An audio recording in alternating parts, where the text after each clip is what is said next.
আমি রাসূলুল্লাহর আনুগত্যে আমি নবীর ইত্তেবা করে তারা কাজ করবে। আলেম যারা হবে আমি নবীর উত্তরসূরি তারা শুধু মুখে দাবি করবে না, মুসলিম উম্মাহর ঐক্যকে তারা নষ্ট করবে না। ও নওজওয়ানেরা, যুবকেরা, ছেলেরা, বাচ্চারা, আলেম মানে শুধু জ্ঞানী নয়, আলেম মানে আপনার ইলমের দ্বারা নিজেকে যে আপনি ইলমের দ্বারা চালনা করেছেন ওই আলেমকে তো রাসূলুল্লাহ নিজের ওয়ারিস বানিয়ে গেছে। একবার জোরে হবে না সুবহানাল্লাহ? জ্ঞানী তো সবাই, আজকে আপনারা এখানে বসে রয়েছে, আজকে আপনারা এখানে বসে রয়েছে, আপনারাও আলেম। আমি গুনাহগার মোহাম্মদ শাহনওয়াজ, আমিও আলেম। আমার পাশে তো সাইটে বসে আছে, তানারাও তো আলেম, কিন্তু না না না, দাওয়াত দেয়া হয়েছে আমাকে। আমি যখন আপনাদের এই নোয়াপাড়া গ্রামে এলাম, তালসা নোয়াপাড়া গ্রামে এসে জলসা করছি, আপনারা আমাকে দাওয়াত দিয়েছেন, আপনারা আলেম বটে, কিন্তু স্টেজে ওঠার মতো আপনাদের সেই সুযোগ এখনো হয় নাই।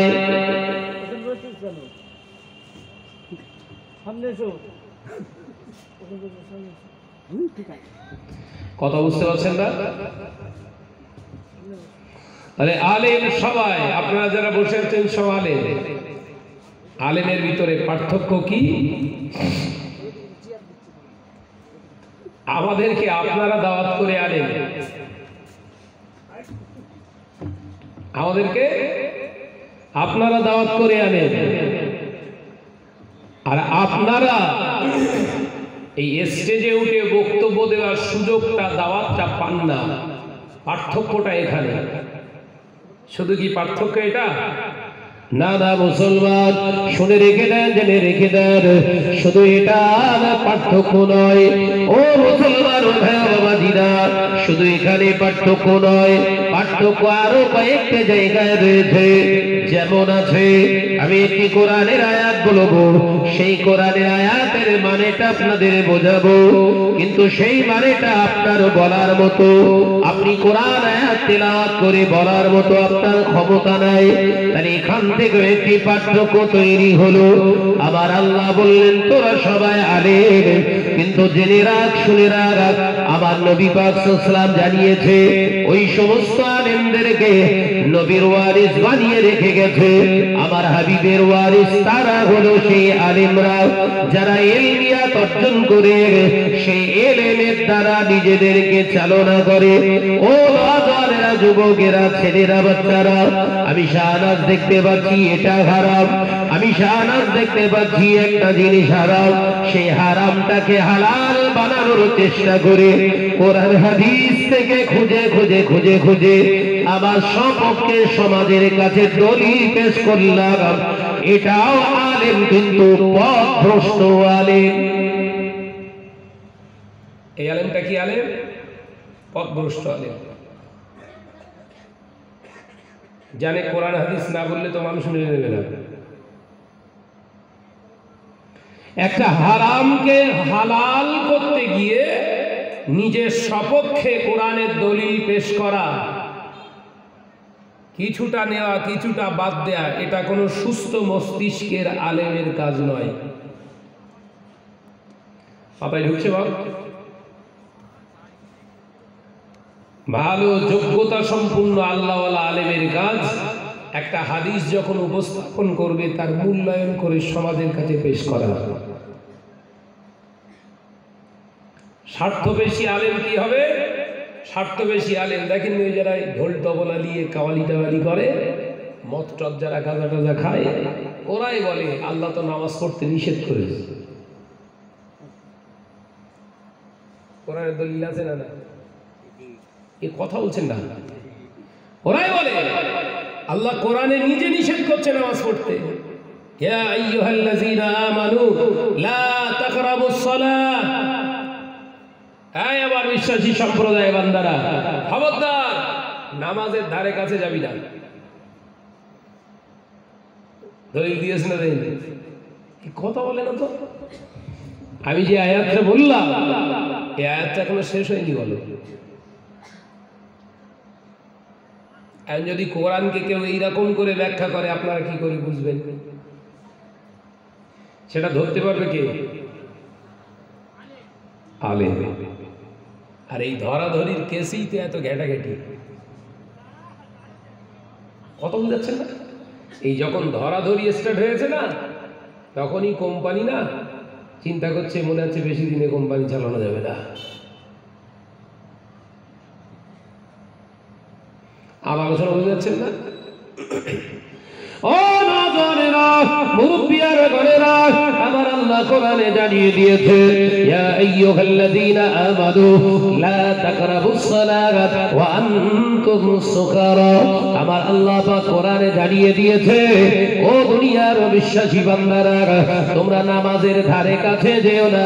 আমি আল্লাহ পাক জানিয়ে দিলাম, ওয়া আনতুম সুকারা, অবশ্যই আমি আল্লাহ জানিয়ে দিলাম, তোমরা নেশাগ্রস্ত অবস্থায় নামাজের ধারে কাছে যেও না। আগেকার মানের সঙ্গে এখন মানে এক আছে? সমাজের অবস্থায় দাদা পীর রহমাতুল্লাহ আলাইহি হুজুর আমার নসিহত রেখে গেলেন, হুজুর আমার ওসিয়ত রেখে গেলেন, পাঁচ হুজুর কিবলা ওসিয়ত রেখে গেলেন, নসিহত রেখে গেলেন। মুর্শিদ আল্লামা হুজুর রহমাতুল্লাহ আলাইহি ওসিয়ত রেখে গেলেন, নসিহত রেখে গেলেন। তারা এক কথায় জানিয়ে দিলেন, খবরদার ঘরের মা বোনদেরকে দিয়ে, বেগানা কোন গায়ের মাহরাম কোন পুরুষকে দিয়ে শরীয়তের শিক্ষা দেবে না বাবা।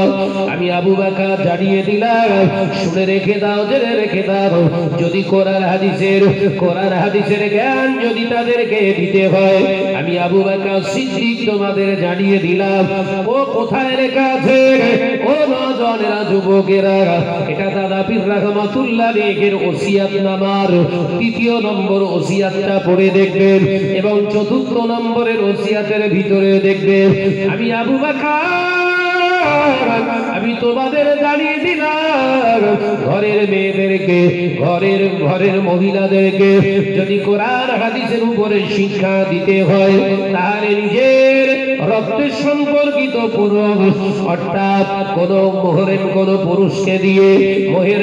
পুরুষকে দিয়ে শিক্ষক দিয়ে শিক্ষা দিও। তা যদি না থাকে, আমি আবু বকর জানিয়ে দিলাম, কোরআন হাদিসে ইজমা কিয়াসের যদি শিক্ষাই দিতে হয়, গায়ের কোন মাহরাম কোন পুরুষকে দিয়ে অবশ্যই তোমরা পর্দার আড়াল থেকে শিক্ষা দেবে। তবে খেয়াল করে রাখবে, ওই শিক্ষকটা যেন মুরব্বী গোছের হয়, বয়োজ্যেষ্ঠ হয়, চ্যাংড়া ছাওয়ালে যেন না হয়। আর সামনে পর্দা টাঙিয়ে তোমরা শিক্ষা গ্রহণ করাবে, কারণ শয়তান বেঁচে আছে, শয়তান সুযোগ পেলে কিন্তু জিনা ব্যভিচারে লিপ্ত করাবে। কার কথা বললো এটা? জোরে বলেন না রে বাবু, এই কথাটা কার? দাদা পীর রহমাতুল্লাহ আলাইহি। আমার আলোচনা বুঝতে পারছেন তো নাকি? এই ওসিয়তনামা যদি কারোর কাছ থেকে নিয়ে আসেন, আমি পড়ে শোনাচ্ছি। আমি কারোর বিরোধিতা কথাবার্তা বলবো না, কিন্তু শরিয়াতের কথা বলার জন্যই কিন্তু এখানে দাওয়াত দিয়েছেন আপনারা। এই কথা ঠিক না? বুঝে বলেন। আরে কে কার বিরোধিতা করে? কে? ও হরিদাস পাল কোথাকার কে? দুটো আমরা ভাতে দে, ওর বিরোধিতা করতে যাবে কেন শাহনাজ? এই কথা ঠিক না? বুঝে বলেন। দ্বন্দ্বটাকে বুঝে নেন। আমি জলসার স্টেজে পা রেখেছি, তখন আমার বয়স বোধহয় খুব জোর হলি 14 কি 15 বছর। কত বছর বললাম? আমি স্টেজে পা দিয়েছি কত বছর বয়সে? 15 বছর। 15 বছর থেকেই ধরে, না 16 বছর থেকেই ধরে। এখন বয়স আমার 38। অবসর আছে কত হচ্ছে? হ্যাঁ, 22 বছর। এই 22 বছরের ভিতরে আরো 3 বছর বাদ দেন, 19 বছর। 19 বছর বাংলার জমিনে ওয়াজ করলাম, হিসেবটা রাখবেন। 19 বছর বাংলার জমিনে ওয়াজ নসিহত করছি, আল্লাহ করাচ্ছেন, গোটা বাংলার জমিনে যাচ্ছি দূর দূরান্ত থেকে। কোনদিন শুনেছেন শাহনাজ ভাই জেনা করেছে? বোঝার জন্য বলছি, শুনেছেন? রিসেন্টলি 6 মাস কি 1 বছরের ভিতরে শুনতে পাচ্ছেন শাহনাজ জেনা করেছে। আর আমার নিজের জন্মদাতা পিতার ছোট ভাই, মানে আমার ছোট আব্বা, ছোট চাচা আমার সঙ্গে আছে প্রায় এই 3.5-4 বছর সঙ্গে ঘুরে।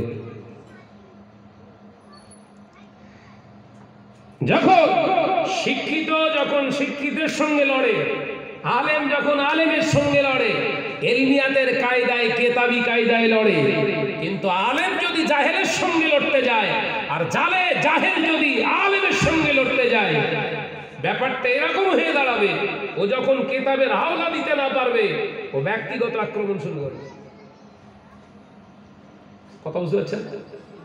জাহেল আপনাকে যখন, আপনি আলেম, আপনাকে যখন ও পাচ্ছে না কেতাব দিয়ে, তখন ও চেষ্টা করবে আপনার ব্যক্তিগত আক্রমণ করা। সেটাই হচ্ছে। কিন্তু শাহনাজকে দেখাতে পারবেন কাউকে ব্যক্তিগত আক্রমণ করেছে? দেখাতে পারবেন? এই 19টা বছরের ভিতরে ব্যক্তিগতভাবে শাহনাজ স্টেজে কারোর বিরুদ্ধে কোনো কথা বলেছে? বলিনি। উদাহরণ দিতে গিয়ে এখানে যেমন ওয়াজ করব, কিছু মানুষের গায়ে পড়ে যাবে, কারণ অন্যায়কারী চোর যদি চুরি করে আর আপনি তার সামনে যদি চোর করেন, তার তো আপনি ঘাড় ঘুরিয়ে দেখানো লাগবে। এই কথা বলছেন এখানে, ঘাড় ঘুরিয়ে দেখাই তো লাগবে, কারণ চোর শব্দটা যখন এসছে সন্দেহ করছে, আমার বলিনি তো ভাইরা। গেটের সামনে যদি আপনারা মনে করেন দাঁড়িয়ে থাকবো, তাহলে দাঁড়িয়ে থাকবেন না, ওটা দাঁড়ানোর জায়গা না। ওখান থেকে হয় সুপার মার্কেটে চলে যাও, ওই জায়গা হচ্ছে আপনাদের পছন্দ ফেভার জায়গা। এই জায়গা সবার নসিবে হয় না, কথা ঠিক না বুঝতে বলে যে ওসব এই জায়গার জন্য আলাদা তকদির লাগে। একদম রাস্তা ক্লিন, সুপার মার্কেট আছে, ওখানে যান, জীবনে কিছু জেনার গুনাহ অর্জন করুন। কিসের কথা বললো?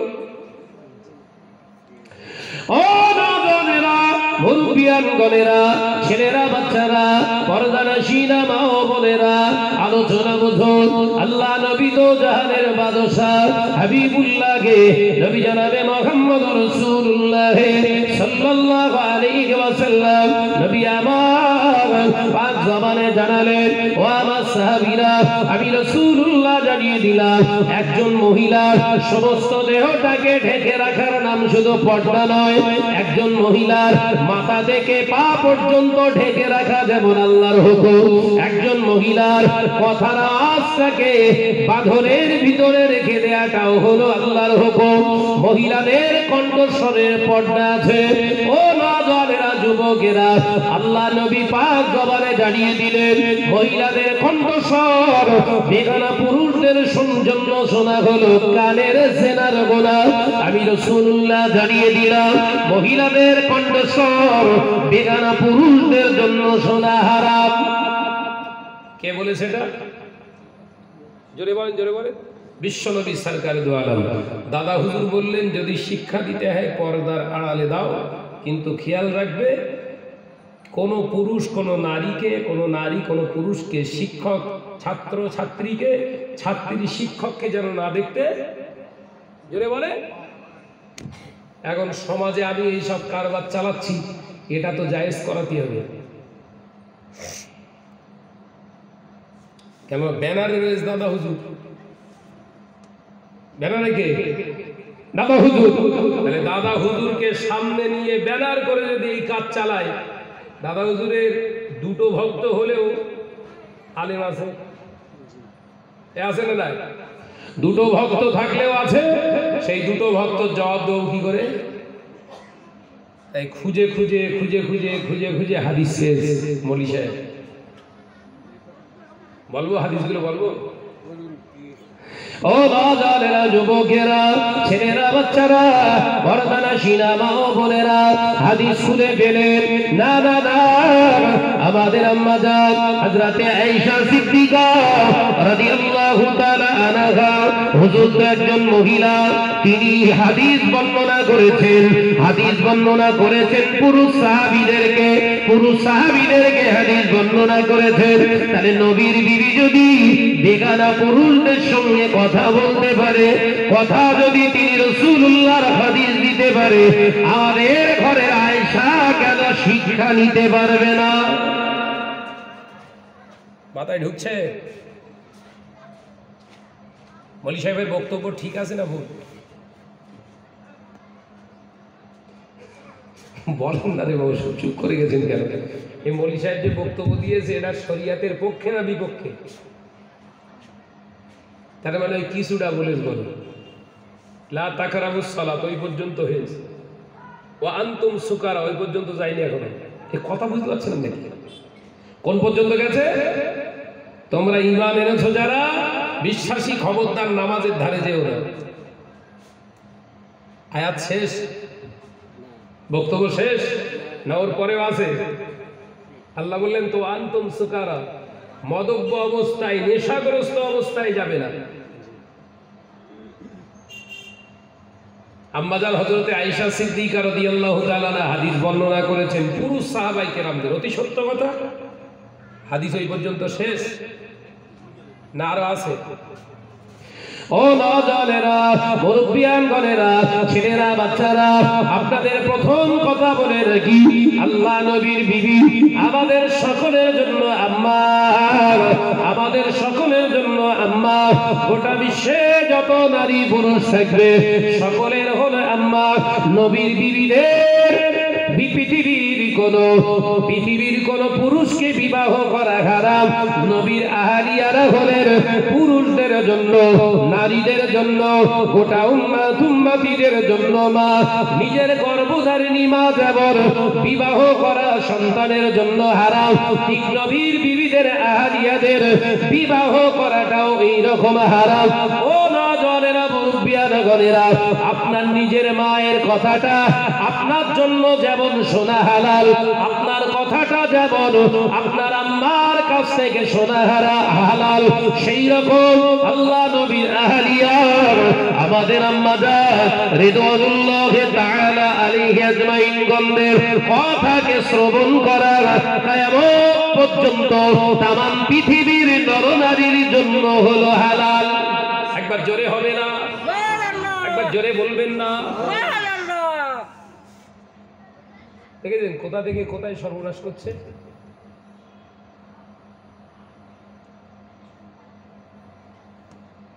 চেয়েছে আদা, দিচ্ছে গাদা।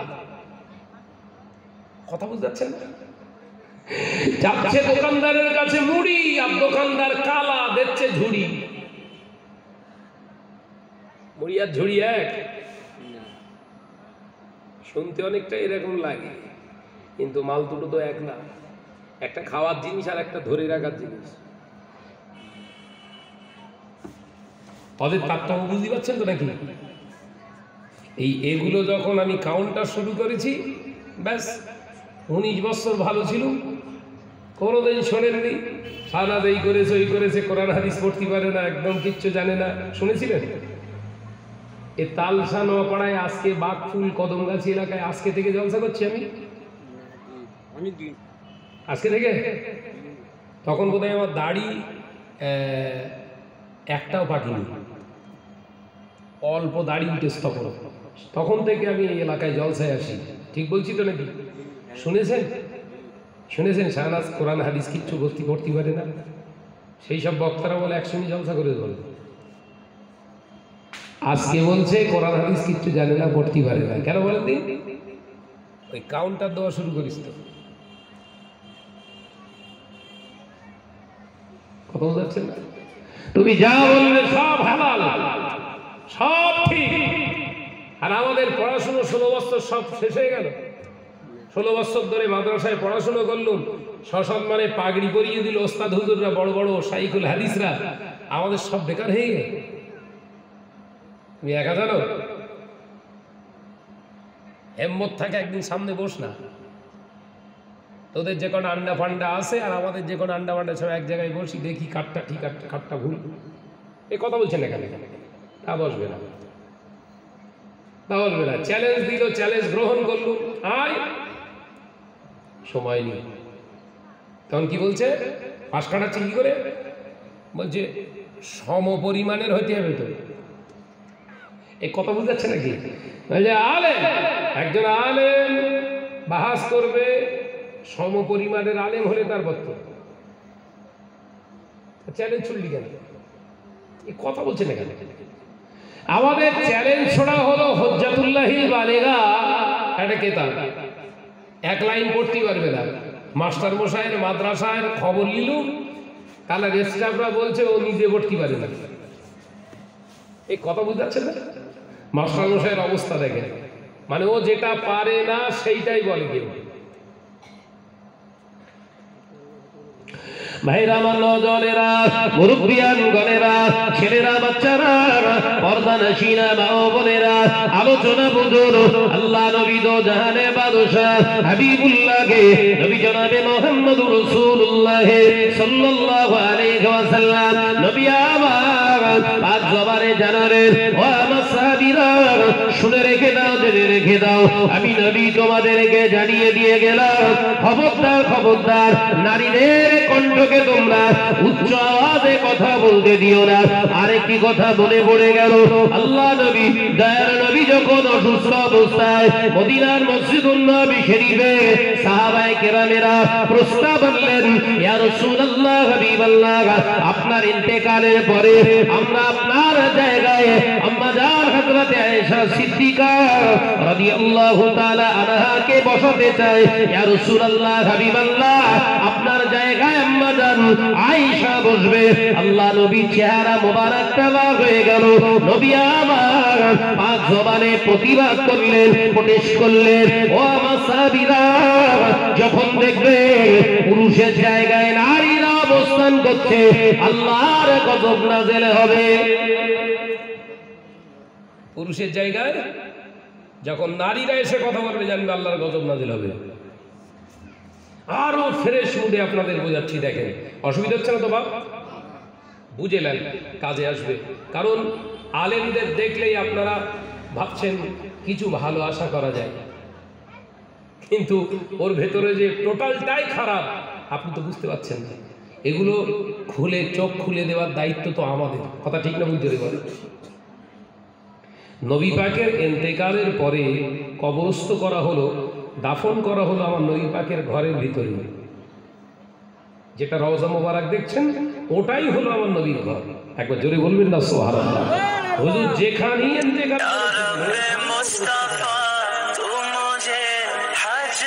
আল্লাহ নবীকে কবরস্থ করা হলো।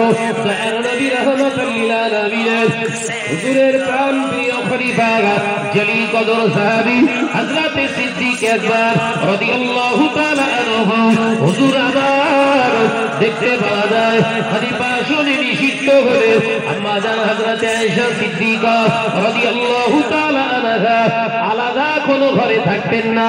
রাসূলুল্লাহর কবর মোবারকের মাজার মোবারকের পাশেই তিনি বিছানা বিছিয়ে শয়ন করতেন। একবার জোরে বলবেন, একবার জোরে হবে না? নবী পাক সাল্লাল্লাহু যেখানে মাজার মুকদ্দাস ওর পাশেই আম্মা জান হযরত আয়েশা বিছানা করে সরাসরি কোনো পর্দা নেই শয়ন করতেন। সুবহানাল্লাহ, সুবহানাল্লাহ। আল্লাহ নবী জলিল কদর সাহাবী হযরত আবু বকর সিদ্দিক রাদিয়াল্লাহু তাআলা আনহু হযরত আবু বকর সিদ্দিক রাদিয়াল্লাহু তাআলা আনহু ইন্তেকাল হয়ে গেল। আল্লাহর নবীর পাশে কবরস্থ করার জন্য অনুমতি চাওয়া হলো, কারণ ওটা কবরস্থান নয়, ওটা তো আমার নবী পাকের ঘর। আম্মা জান আয়েশা সিদ্দিকা রাদিয়াল্লাহু তাআলা আনহা হযরত আবু বকর সিদ্দিক রাদিয়াল্লাহু তাআলা আনহার হুজুরের আব্বা জান ছিলেন সিদ্দিক আকবর হযরত আবু বকর সিদ্দিক, তবুও নিজের কন্যার কাছ থেকে অনুমতি দিতে গেলেন। আল্লাহ নবী দয়ার নবী রাহমাতুল লিল আলামিন পাক বিবি আমাদের আম্মা জান হযরত আয়েশা সিদ্দিকা পারমিশন দিলেন নিজের আব্বা জানের কবরটা রাসূলুল্লাহর কবর মোবারক রওজা মোবারকের পাশেই কবরস্থ করা হলো। তখন আম্মা জান হযরত আয়েশা সিদ্দিকা সামনে কোনো পর্দা টাঙাননি, পাশে তিনি বিছানা করে শয়ন করতেন। একবার জোরে হবে না? নবী শুয়ে আছে, পাশে আবু বকর কে আব্বা, তাহলে মেয়ে আর বাপের ভিতরে পর্দা নেই। একবার জোরে বলবেন না? আমার আলোচনা বুঝতে পারছেন তো? ভালো করে ওই দেঁতেল মলি সাহেবদের জিজ্ঞাসা করবেন। আমার হতেও পারে ও বলে তো সব আছে আমার কাছে, চেপে দিস হয়তো, ওই যে সব আছে আমার কাছে, হেন কোনো জিনিস নিজে ওর কাছে নেই, তামাম পৃথিবীর কিতাব সব ওর কাছে। আমি চিন্তা করতেছি তো সই কোথায়? কথা বুঝতে পারছেন না? বিশ্ব নবীর পাশে শুয়ে আছে কে? সিদ্দিক আকবর, হযরত আবু বকর সিদ্দিক রাদিয়াল্লাহু তাআলা আনহু। তার কন্যাকে আম্মাজান আয়েশা। তাহলে বাপ আর মেয়ের ভিতরে পর্দা নেই। আম্মাজান ওখানে কি শয়ন করতেন, শোয়ার জায়গা আছে, এখনো সই, পর্দা নেই। দয়ার নবী রাহমাতাল লিল আলামিন হুজুর আবার দেখতে পাওয়া যায় হুজুরের ইন্তেকালের পরে সিদ্দিক আকবর 2 বছরের মতো পরে ইন্তেকাল হয়ে গেল। এবার খলিফা শুনে নিষিদ্ধ করেন আল্লাহ নবীর জলিল কদর সাহাবী হযরতে ফারুক আযম ওমর রাদিয়াল্লাহু তাআলা আনহু হুজুর আবার খলিফা পদে নিষিদ্ধ হলেন। দীর্ঘদিন ধরে খলিফা আসনে নিষিদ্ধ হলেন। হুজুর আমার খেলাফত কাল চালাচ্ছেন। এমন সময় নামাজের ভিতরে আবু লুলু বলে একজন বেয়াদব মুনাফিক মুসলমান পিছন দিক থেকে নামাজরত অবস্থায় বল্লম মেরেছিলেন। হুজুরকে এমনি করে দেখতে পাওয়া যায়, হুজুর খোঁচা এমনি করে হুজুরকে আঘাত করেছিলেন বর্ষা দিয়ে। হুজুর জখম হয়ে গিয়েছিলেন, একটানা 40 দিন হায়াতে ছিলেন। ওই 40 দিনের ভিতরে বেঁচে থাকা অবস্থায় হযরতে ছেলে আব্দুল্লাহ রাদিয়াল্লাহু তাআলা আনহুকে দিয়ে সংবাদ পাঠালেন। কার কাছে? আম্মা জান হযরত আয়েশা সিদ্দিকা রাদিয়াল্লাহু তাআলা আনহার কাছে। ও আম্মা জান আয়েশা, আম্মা জান আয়েশা সিদ্দিকা রাদিয়াল্লাহু তাআলা আনহা আব্বা জান পাঠিয়েছেন আপনার কাছে একটা প্রস্তাব দিয়ে। আব্বা জান আশা করছে আপনি যদি অনুমতি দেন আবু বকরের পাশে কবরটা আমার আব্বা ওমরের জন্য বরাদ্দ হবে। একবার জোরে হবে না? আপনি অনুমতি দিলে হবে, নইলে হবে না। আম্মাজান কত দয়ালু ছিলেন। আম্মাজান আয়েশা অনেক চিন্তা করে বললেন ঠিক আছে, তোমার আব্বার কবরস্থ করা হবে আমার রাসূলের পাশে আমার আব্বা আবু বকর, আবু বকরের পাশে ওমরের। একবার জোরে বলি সুবহানাল্লাহ। নবী আমার ইন্তেকাল হয়ে গেলেন। হযরত আবু বকর রাদিয়াল্লাহু তাআলা আনহু ইন্তেকাল হয়ে গেলেন। ফারুক আযম ইন্তেকালের আগে ছেলেকে আবার নসিহত করলেন, ও আব্দুল্লাহ আমার ইন্তেকালের পরে আমার লাশটাকে গোসল করিয়ে দিয়ে কাফনটা পরিয়ে দিয়ে আবার একবার আম্মা জান আয়েশা সিদ্দিকা রাদিয়াল্লাহু তাআলা আনহার কাছে যাবে।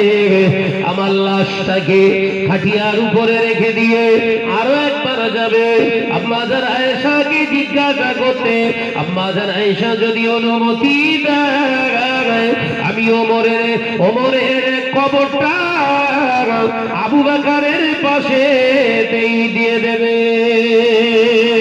আল্লাহ নবী জলিল কদর সাহাবী সিদ্দিক আকবর হযরতে আবু বকর সিদ্দিক রাদিয়াল্লাহু তাআলা আনহু কলেজার টুকরি আমার নবী পাকের কলেজার বিবি আম্মা জান হযরতে আয়েশা সিদ্দিকা রাদিয়াল্লাহু তাআলা আনহা দয়ার নবী সাহাবী গেলেন হযরতে আম্মা জান আয়েশাকে সালাম দিলেন।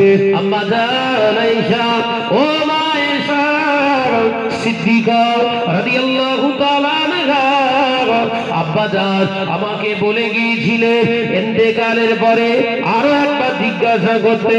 আম্মা জান আপনি অনুমতি যদি দেন আমার আব্বা জানকে কবরস্থ করা হবে, রাসূলুল্লাহর পাশে আবু বকরের পাশে আমার আব্বার কবরটা হবে।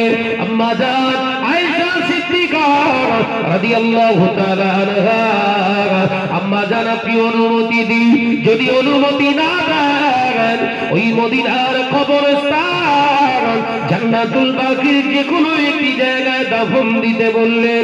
আম্মা জান চুপ করে শুনলেন। হুজুর বললেন, আমার বড় আশা ছিল আমার নবীর পাশে আমি শয়ন করব, আমার নবী পাকের পাশে আমার কবর হবে, কিন্তু যেহেতু রাসূলুল্লাহর মহব্বতের সাহাবী হযরতে ফারুকে আযম হযরতে ওমর রাদিয়াল্লাহু তাআলা আনহু তিনি যখন আশা করেছেন, তার আশাটাকে প্রাধান্য দিয়ে আমি আয়েশা অনুমতি দিলাম। হবে না সুবহানাল্লাহ? এই জায়গাটা বুঝাতে চাইছেন, ভালো করে বুঝলেন। হুজুরের গিয়ে কবর খোঁড়া হলো। আম্মাজান আয়েশা কোথায় থাকে? নবী পাক সাল্লাল্লাহু আলাইহি ওয়াসাল্লামের পাশে। তো এতদিন পর্দা ছিল? বলেন বলেন বলেন, পর্দা ছিল না। আম্মাজান আয়েশার ঘরের পাশেই যাই হযরতে ফারুক আযমের কবরস্থ করা হলো। মোটা কাপড়ের পর্দা চলে। সুবহানাল্লাহ সুবহানাল্লাহ, কই জোরে বললেন না সুবহানাল্লাহ? ভাই, মৃত ওমরের জন্য যদি আম্মাজান আয়েশার পর্দা করা, আম্মাজান আয়েশা যদি পর্দা করে, এ মৌলী সাহেবের জ্ঞান হুঁশ কিছু আছে বলে মনে হয়? কথা বলেন। তার হযরতে ওমর রাদিয়াল্লাহু তাআলা আনহুর ইন্তেকালের পরে কবরস্থ করার পর থেকেই মোটা কাপড় মাঝখান দিয়ে দিয়ে এই সাইডে আম্মাজান আয়েশা ঘুমাতেন, আর এদিকে দুজন বন্ধুকে নিয়ে রাসূলুল্লাহ শুয়ে আছেন। তাহলে ফারুকে আযম ওমর ছিলেন একজন বেগানা পুরুষ। পর্দার গুরুত্ব কিছু বুঝতে পেরেছেন না? আর এই মৌলী সাহেব যা চালাচ্ছে পুরো জর্দা করে ফেলেছে। পর্দা আছে না জর্দা? এই কথা বলে না কেন? এই মৌলী সাহেব যা শুরু করেছে, দুদিন পর এই সমাজে এমনি যা দেখা যাচ্ছে, বিয়েতে দেওরের গায়ে ভাবি একটুখানি রং মিশিয়ে দিচ্ছে, তাহলে এই মৌলী সাহেবের জন্য জায়েজ বলো? আরে হাইব্রিডের কাছে জায়েজ না জায়েজ নাই? এ হারাম ফতোয়া দিতে পারবে? কি জ্বালা বলেন, বুঝতে পারেন না কি বল? কণ্ঠস্বর শোনা হারাম, নবী বললেন, আল্লাহ জানিয়ে দিলেন হারাম, মহিলাদের পর্দা করতেই হবে। মৌলী সাহেব বলছে না, কণ্ঠস্বর মানে ওই গান শোনা, গজল শোনা হারাম। অপব্যাখ্যা কিরম চলতে বুঝতে পেরেছেন তো? কি বলছে? স্টেজে উঠে যে ওই মৌলী সাহেব আপনার মহিলারা গজল গায়, ওইটা হারাম। আর কোনটা হারাম? হ্যালো, এইটা হারাম, আর সব হালাল। কি বুঝাতে বললুম না আমি? তাহলে কি বোঝা যায়? এ মৌলী সাহেবের সত্যিই কি সাবাল্যক হয়েছে বলে মনে হয়? এ মৌলী সাহেব কোরআন হাদিসের এখনো সাবাল্যক জ্ঞান অর্জন করেছে। আর এ যদি বলে আমি বিরাট বুঝি, তাহলে জানতে আমার ব্রেনটের এফেক্ট। এ কথা বলছে না কেন? এরা সমাজে অপপ্রচার করে চালাচ্ছে। আমার দাদা পীরের সিলসিলাকে ভাগ করছে কারা? এই সব আনাংলা মৌলী সাহেব। ওদেরকে প্রমাণ করতে বলেন যে আম্মাজান হযরত আয়েশা সিদ্দিকা রাদিয়াল্লাহু তাআলা আনহা নবী পাক সাল্লাল্লাহু আলাইহি ওয়াসাল্লামের ইন্তেকালের পরে কেন তিনি পর্দা করেননি? কবরের পাশে শুতেন। আবু বকরের ইন্তেকালের পরে তিনি পাশে কবরের পাশেই শয়ন করতেন। হঠাৎ করে ওমরের ইন্তেকালের পরে কেন তিনি পর্দা করলেন? আরে মরণ, মৃত মানুষের জন্য আমার পর্দা? মৃত মানুষের জন্য পর্দা? তুই বড্ড বোঝো না? কথা বলতে বলতে গেলে কি রে বাবা, করিস কেন? ভাইরা, আমার নওজওয়ানেরা, যুবকেরা, ছেলেরা, বাচ্চারা, পর্দানশীনা মা ও বোনেরা, শুনে রেখে দিন, জেনে রেখে দিন, আল্লাহ নবী দো জাহানের বাদশাহ হাবিবুল্লাহ নবী জনাবে মুহাম্মদুর রাসূলুল্লাহ সাল্লাল্লাহু আলাইহি ওয়াসাল্লাম দয়ার নবী রাহমাতাল লিল আলামিনের জন্য আম্মাজান আয়েশা পর্দা করলেন না, কারণ তিনি স্বামী ছিলেন। দ্বিতীয় নম্বর, সিদ্দিক আকবর হযরত আবু বকর সিদ্দিক রাদিয়াল্লাহু তাআলা তাআলা আনহা হযরতে আবু বকর সিদ্দিক রাদিয়াল্লাহু তাআলা আনহু তিনি ছিলেন আব্বাজান, টানার জন্য পর্দা করলেন না। অথচ ফারুক আযম ওমর রাদিয়াল্লাহু তাআলা আনহু হুজুর ইন্তেকাল হয়ে গেলে তানার কবরটা যখন রাসূলুল্লাহ রওজা মুবারকের পাশে করা হলো, আম্মা জান হযরত আয়েশা সিদ্দিকা রাদিয়াল্লাহু তাআলা আনহা সাথে সাথে পর্দা দিয়ে জানিয়ে দিলে, ওমর নবী পাকের যত বড় সাহাবী হোক না কেন, আমি আয়েশার জন্য পর্দা করা হলো ফরজ। একবার জোরে হবে না সুবহানাল্লাহ? ও নওজওয়ানেরা, মুরব্বিয়ারা, গণেরা, ছেলেরা, বাচ্চারা, আমি আপনাদের ভাই মোহাম্মদ শাহনওয়াজ বলে যায়, এটাই আপনাদেরকে বলতে চাইছি, যেটা আপনাদেরকে বোঝাতে চাইছি। শুনে রেখে দেন, জেনে রেখে দেন। আম্মা জান হযরত আয়েশা সিদ্দিকা রাদিয়াল্লাহু তাআলা আনহা থেকে এটাই পরিষ্কার পরিস্ফুটিত হয়, বেগানা পুরুষ যদি আপনার শিক্ষক হয়, ও যদি আপনার বয়সের বড় যদি হয়, খবরদার তার সামনে ওপেনিং ভাবে চলাফেরা করো না, ওটা সম্পূর্ণ হারাম কাজ। আম্মা জান আয়েশা থেকে পরিষ্কার গোটা বিশ্বের মুসলমানদের শিক্ষা দিয়ে গেলেন। ও নওজওয়ানেরা, মুরব্বিয়ান গণেরা, সেই নবীর হাদিসকে বুড়ো আঙুল দেখিয়ে আজকে কিছু আধভরা মলি সাহেবগিরি করতে গিয়ে নিজের পকেট পুঁজির ধান্দা, সমাজে প্রতিপত্তি বাড়ানোর জন্য, সমাজে সমাদৃত হওয়ার জন্য, সমাজে বড় মাওলানা সাজার জন্য হারামগুলোকে হালাল বানানোর চেষ্টা চালাচ্ছে। আমরা দাদা পীরের কালবি সন্তানগুলো যদি আমরা রুহানি আপনার কালবি সন্তানগুলো সমাজের বুকে এলে অর্জন করে যদি এই সমস্ত হাইব্রিড বক্তাদের বিরুদ্ধে যদি মুখ না খুলতে পারি, কিয়ামতের দিন আমাদের উপরেও কি দোষটা চাপবে না? এ বক্তা হয়েছিলিস, মলি সাহেবগিরি করছিলিস, প্রতিবাদ করিসনি কেন? আমার সিলসিলাতে আমি জানিয়ে দিয়ে গেলাম, মহিলাদের ওপেনিং ভাবে বসিয়ে পড়ানো যাবে না।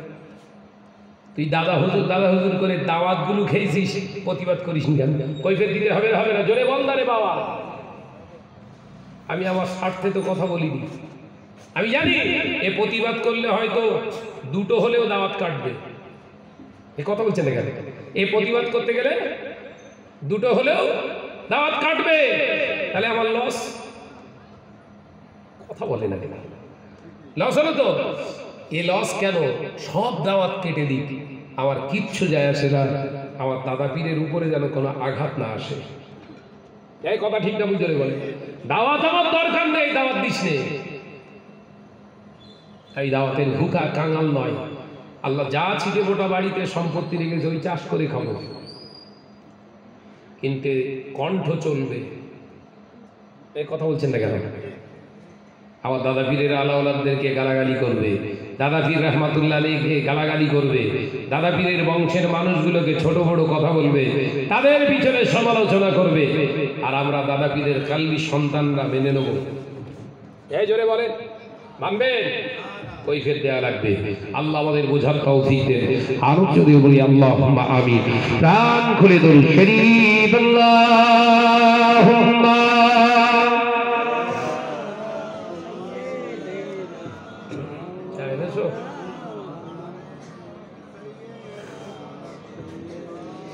দরুদ শরীফের আওয়াজ ভালো না। আমি চাকাচ্ছি বলে রাগ হচ্ছে না? কেন রাগ হচ্ছে? একটু উচ্চ আওয়াজে পড়ি আল্লাহুম্মা।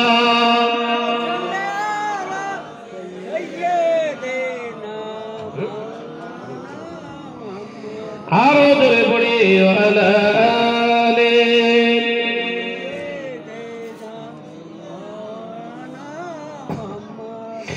একদিন তোমারি নাম মসজিদে হবে এলান, একদিন তোমারি নাম মসজিদে হবে এলান।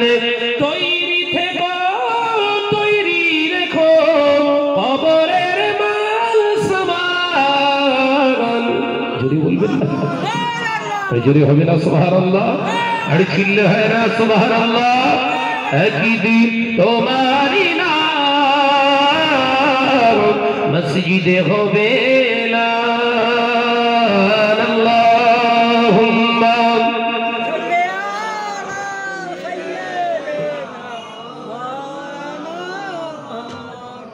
ওয়া আলা আলি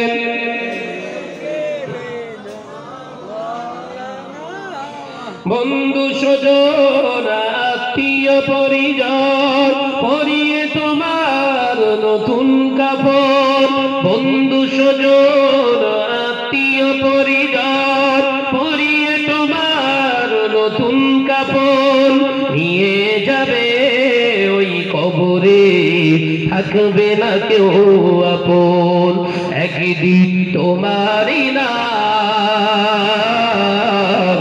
মসজিদে হবে এলান একদিন তোমারই নাম মসজিদে হবে এলান তৈরি থেকো তৈরি রেখো কবরের সাবান জোরে হবে না আরেকটু জোরে হবে না একদিন তোমারই নাম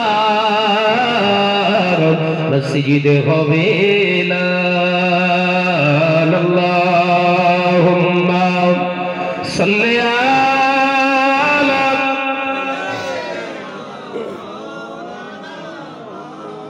আরো জোরে পড়ি ওয়ালা আলি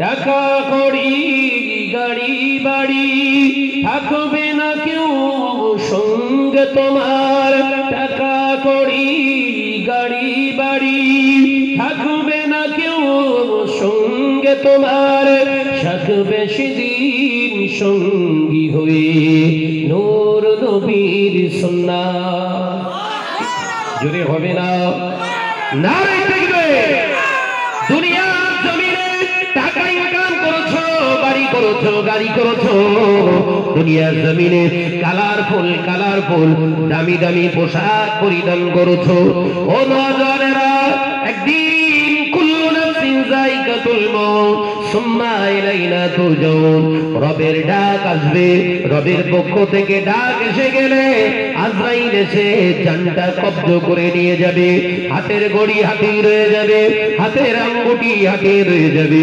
পরনের পোশাক রয়ে যাবে খাঁচা থেকে পাখিটাকে ধরে নিয়ে চলে যাবে রূহটাকে কব্জ করে নিয়ে চলে যাবে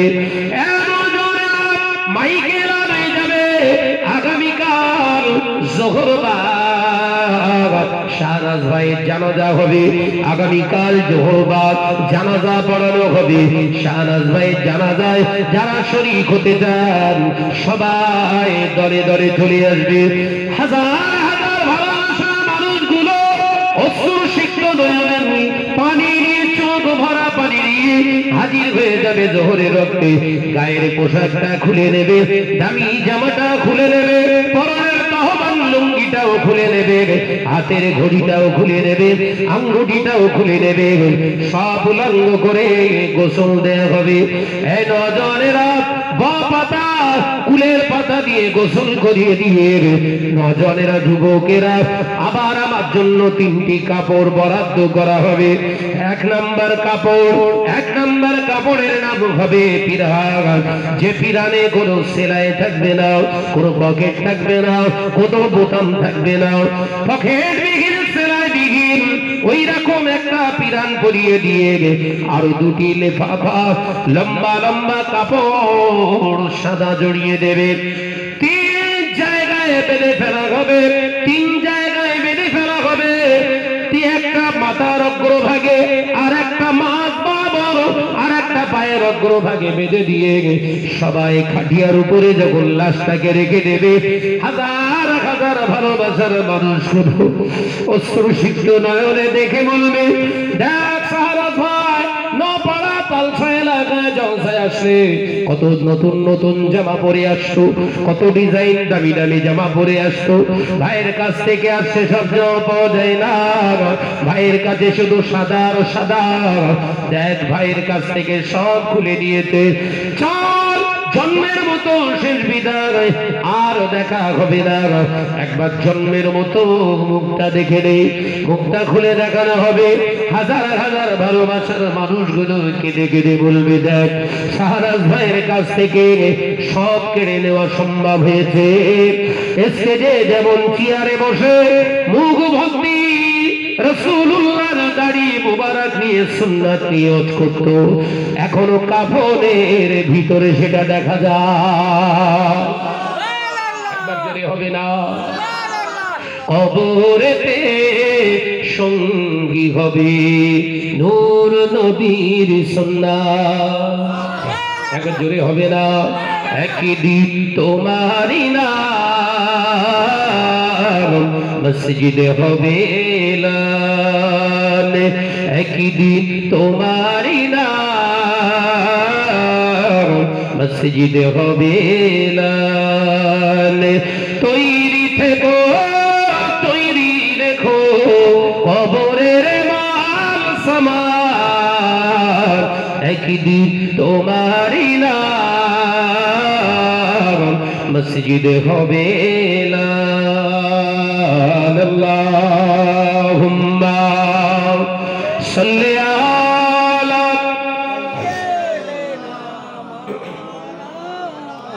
মাশাআল্লাহ আলাইহি জোরে ওয়া আলা আলি।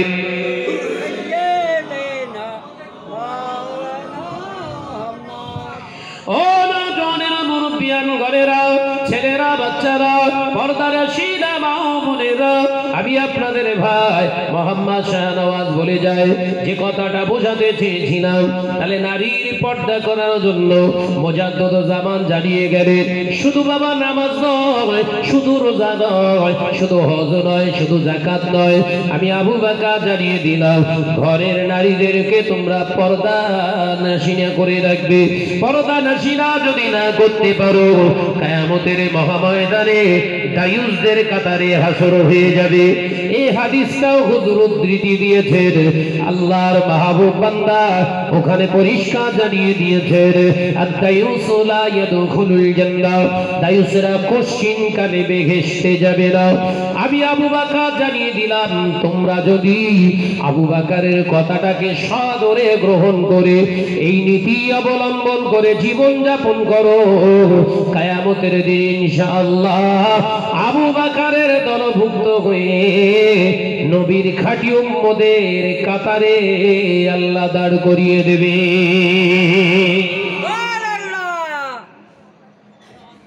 আপনি দাদা হুজুর করে চেল্লাচ্ছেন আর মেয়ে লোক স্টেজে তুলতেছেন কেন? কথা বলছেন না কেন? ফুফতি বেরিয়েছে, মুফতি না ফুফতি না। যারা চাঁদা দেয়, যারা আমাদের সহযোগিতা করে, তাদেরকে এগুলো দেখানো হয়। এ কথা বুঝতে না? জিজ্ঞাসা করা হচ্ছে, হুজুর মেয়ে ছেলেগুলোকে স্টেজে তুলছেন, কোরআন পড়াচ্ছেন, বুখারী মুসলিম পড়াচ্ছেন, কেন কেন মাইকে করছেন কেন? গোপনে করেন না? গোপনে করলেও হবে না? হবে না? জোরে বল না রে বাবা। গোপনে করলেও তো হয়, হয় না? হয় না? মাইকে আবার স্টেজের উপরে সব তুলে নিয়ে সব করছেন কেন? না, এটা দরকার আছে। কেন কেন কেন কেন দরকার আছে কেন? না, যারা চাঁদা দেয় তাদেরও তো দেখার শখ হয়। তাহলে চাঁদা দেয় কি মেয়ে লোক দেখার জন্য? এই কথা বলছেন না কেন? তাহলে তুমি শখ হলোস নাকি? এ কথা ঠিক না বুঝে বলে? তুমি মেয়ে ছেলে শো দেখাচ্ছ, শো। হারাম বলে আর কিছু রাখবে না, এরকম চিন্তাধারা। হুজুর হেঁটে যাচ্ছে আর মেয়ে ছেলে গায়ে ফুল ছুটতেছে, দেখেনি ভিডিও বেরিয়েছিল? এইসব হারাম কাজগুলো বিরোধিতা করলে কি ভাই ব্যক্তিগত বিরোধিতা করা হয়? এর প্রতিবাদ করার দরকার আছে না? না, জোরে বল না রে বাবা, জোরে বলেন।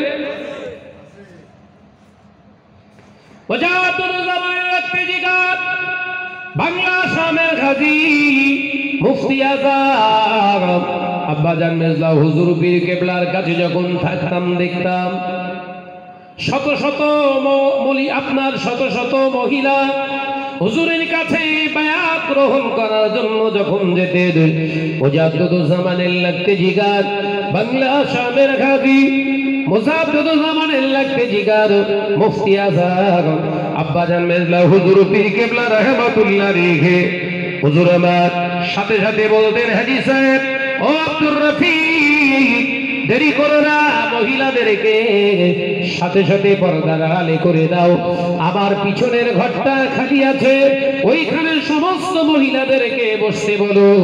আর আমি মেজে হুজুর বলছি আমার সেই পাগড়িটা আনো। হুজুর কেবলার পাগড়িটা এনে দিতেন। পাল্লা খোলা, পাল্লাওয়ালা জানালা ছিল হুজুরের, দুটো থাক, ওপরের থাকটা খুলে দিয়ে সেখান দিয়ে পাগড়ি গলিয়ে দিতেন। পাগড়িগুলো মহিলারা ধরো, মায়েরা ধরো, পিছনে মহিলারা দেয়ালের আড়ালে আব্বাজান মেজলা হুজুর সামনে বসে আছে, মহিলারা পর্দার আড়ালে, পাঁচিলের আড়ালে, দেয়ালের আড়ালে। তিনি জোরে জোরে বলে দিতেন, রফিক, আব্দুল রফিক, তুমি বলে দাও মেয়েদেরকে তওবা করাও। আমি মেজে হুজুরের হাতে বায়াত করিয়ে দিই।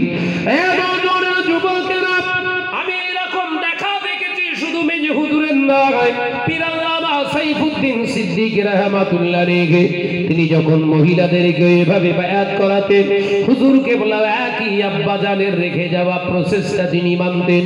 কোন মহিলাকে ওপেনিং ভাবে নিজের সামনে আসতে দিতেন না। একবার জোরে হবে না? হাইব্রিড পীর থেকে বেরোলো, মেয়ে লোক পাশে বসিয়ে পড়াচ্ছে।